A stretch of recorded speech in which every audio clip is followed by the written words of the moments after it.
So when you think of a modern Chinese city, what comes to mind? Probably gleaming skyscrapers, right? Bullet trains, maybe some grocery delivering robots. And yeah, that's all there. But what if I told you that for millions of people, the real secret to daily life isn't in an app, but in a tradition that's as loud, vibrant, and alive as ever? And that's the big question we're going to tackle. In a world of hyper-modern convenience, why on earth do these crowded, intensely local markets not only survive, but actually thrive?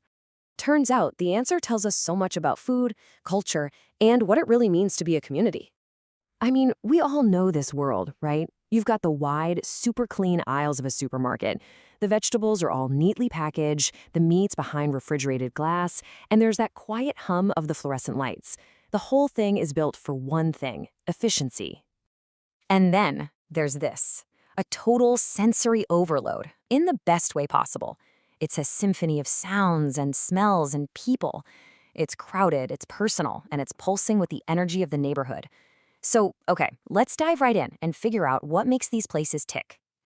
First things first, we've got to get our terms straight. That name, wet market, can be pretty confusing and, let's be honest, it gets misunderstood a lot. So let's clear up what we're actually talking about here. In Mandarin, they're usually just called 菜市场, which literally just means vegetable market. So where does the wet part come from? Well, it's purely practical. It's all about the constantly wet floors from vendors hosing down their stalls, spraying the leafy greens to keep them from wilting, and using tons of melting ice to keep the fish absolutely perfectly fresh. It's not about being dirty, it's a sign of life, a sign of constant freshness. And this is a super important point. The term wet market has been mixed up in the media with markets selling exotic animals. But the reality is, the huge majority, the ones used by hundreds of millions of people every single day, are just neighborhood grocery markets. We're talking about the basics: pork, chicken, fish, and all the vegetables you need for dinner. You know, these markets aren't some relic of the past. They've actually got a pretty cool story. Back in the 80s, after China's big economic reforms, they just kind of popped up as informal street stalls. But by the 90s, the government started a policy literally called retreating from roads into halls. The whole idea was to get them organized into dedicated buildings for better hygiene. And today, most are these clean, modern indoor facilities. Okay, so now we know what they are. Now for the fun part. Let's step inside. Because to really get why these markets are so essential, you gotta experience them. It's a full-on sensory immersion. The market has this amazing daily rhythm, and it's perfectly timed with the city's stomach. The whole day kicks off in the middle of the night, like 3 or 4 a.m., when vendors get their fresh stock. By 6 a.m., the early birds are there. Think retirees and chefs snagging the absolute best stuff. And then between 8 and 10 a.m., the place just explodes with energy. The whole neighborhood shows up. And when you walk through, it's this incredible landscape of specialization. You've got one stall that's just pork, another with live fish literally swimming in tanks, and a third that's just a mountain of a dozen different kinds of leafy greens.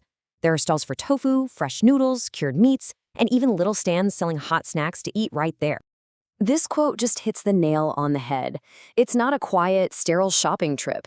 It really is a symphony, a kind of beautiful, controlled chaos. You hear vendors calling out, the thump, thump, thump of a cleaver. You smell fresh herbs and seafood. You see all these vibrant colors. The whole place just feels intensely alive. So why put up with the crowds and the noise? Well, the answer comes down to a single, really powerful concept in Chinese cooking. It's a concept that supermarkets, with all their fancy tech, just can't seem to get right. It's the quest for xian. Now, xian is often translated as freshness, but honestly, that word doesn't even begin to cover it. The Chinese character itself is fascinating.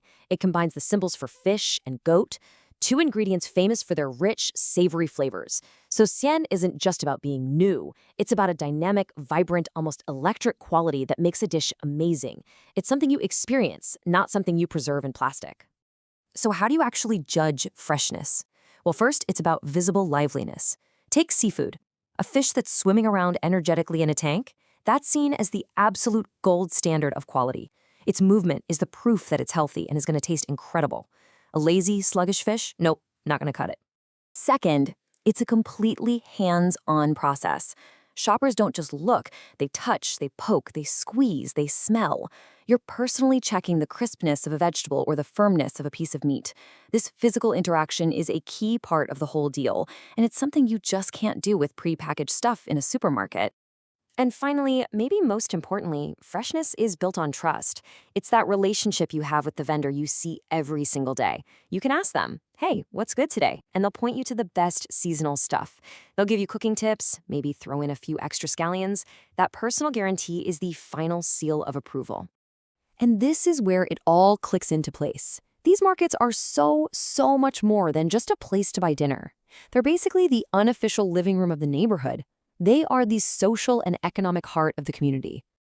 Let's talk about the money, because the advantage here is huge. Research has shown that, on average, fresh produce in these markets is about 30% cheaper than in supermarkets. Think about that. By cutting out the middleman and all the packaging, they make fresh, healthy food way more affordable for millions of people.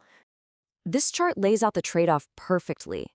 Sure, a supermarket might win on pure, sterile convenience. But look at where the neighborhood markets clean up.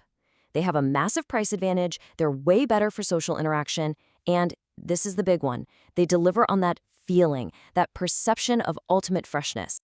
I love this idea of the market as social infrastructure, because that's exactly what it is. It's not just a food hub. It's the place where neighbors catch up, where social bonds get stronger, and where the culture of food is passed from one generation to the next. In these huge, sometimes anonymous cities, it's a space that actively creates community. So as we wrap our heads around all this, it's pretty clear that the survival of the neighborhood market isn't about fighting against modernity. It's about fulfilling these deep, fundamental needs that modern retail just kind of overlooks. When you boil it all down, the market is a powerhouse with 3 key jobs. It's an economic engine, helping small farmers and keeping food affordable. It's a social anchor, acting as the glue that keeps a neighborhood feeling like a neighborhood. And of course, it's a cultural hub, a stage where that daily quest for extembrion plays out. And that leaves us with a final thought to chew on. Think about the way you buy your food. What does your local market, or, maybe the lack of one, say about the connections, the priorities, and the social fabric of your own community?